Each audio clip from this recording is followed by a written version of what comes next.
गठबंधन के लिए क्या मन बना रही मायावती। विपक्षी एकता पर बीएसपी की नजर। आगामी लोकसभा चुनाव में बीजेपी के विजय रथ को रोकने के लिए विपक्षी एकता की कवायद की जा रही है। 23 जून को पटना में विपक्षी एकजुटता के लिए बड़ी बैठक होने जा रही है। 2024 के लोकसभा चुनाव में एकला चलो की राह पर कदम बढ़ा रही बसपा प्रमुख मायावती का मन क्या बदलने लगा है। यह बात ऐसे ही नहीं कही जा रही है, बल्कि बसपा के द्वारा बुधवार को जारी प्रेस नोट से ही संकेत मिल रहे हैं, जिसमें साफ तौर पर कहा गया है कि बसपा की नजर विपक्षी एकता पर है। बसपा प्रमुख मायावती ने 2024 के लोकसभा चुनाव की तैयारियों को लेकर पार्टी नेताओं की बैठक की। इस दौरान बसपा नेताओं से मायावती ने 2024 के चुनाव को लेकर आगे का टॉस दिया है। साथ ही बसपा के द्वारा जारी प्रेस नोट में कहा गया है कि बीजेपी सरकार के कार्यकलापों व बदले राजनीतिक हालात और उससे निपटने के लिए विपक्षी पार्टियों की गतिविधियों पर पूरी नजर है। मायावती ने यह बात ऐसे समय कही है जब 23 जून को विपक्षी दलों की बैठक होने जा रही है, जिसमें सपा से लेकर कांग्रेस, आरजेडी, एनसीपी सहित करीब 16 विपक्षी पार्टियों के मुखिया शिरकत कर रहे हैं। नीतीश कुमार की अगुवाई में हो रही विपक्षी एकता में बसपा शामिल नहीं है।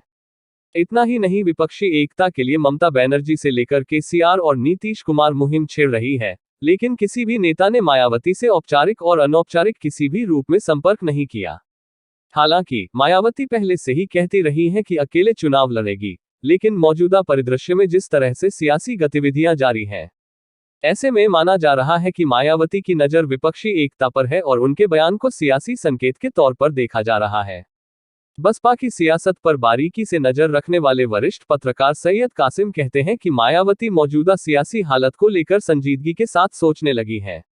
मायावती कभी भी किसी के बयानों का समर्थन नहीं करती रही हैं, लेकिन अमेरिका में राहुल गांधी के द्वारा दिए गए बयानों का उन्होंने समर्थन ही नहीं किया, बल्कि सुर में सुर मिलाती हुई नजर आई है। पिछले कुछ दिनों से बीजेपी पर तेज कर दिया है हमला। पिछले कुछ दिनों से मायावती बीजेपी पर सीधा हमला बोल रही हैं, जबकि इससे पहले तक कांग्रेस और बीजेपी को एक कटघरे में खड़ी करती रही है। कांग्रेस पर सीधे हमला करने से बच रही हैं और आज भी उन्होंने कांग्रेस को लेकर किसी तरह का कोई हमला नहीं बोला। कासिम कहते हैं कि पटना में 23 जून को होने वाली विपक्षी एकता की बैठक पर भी किसी तरह की कोई टिप्पणी नहीं किया है, बल्कि उस पर नजर रखने की बात कह रही है। इसका सीधा संकेत है कि मायावती गठबंधन को लेकर मानसिक रूप से तैयार हो रही हैं, क्योंकि उनकी पार्टी के नेता और सांसद भी चाहते हैं कि 2024 में बसपा गठबंधन कर चुनाव में उतरे। बसपा नेता जानते हैं कि अकेले चुनावी मैदान में उतरने से कोई सियासी फायदा नहीं होने वाला है, बल्कि नुकसान होने की संभावना है। ऐसे में मायावती भी गठबंधन को लेकर अपने राजनीतिक नफे नुकसान का आकलन कर रही होंगी। 2014 के आम चुनाव में खाता तक नहीं खुला था। बता दें कि बसपा अकेले चुनाव लड़कर सियासी हशरत देख चुकी है। 2014 में बसपा का खाता नहीं खुला था और 2022 में एक सीट पर सिमट गई है।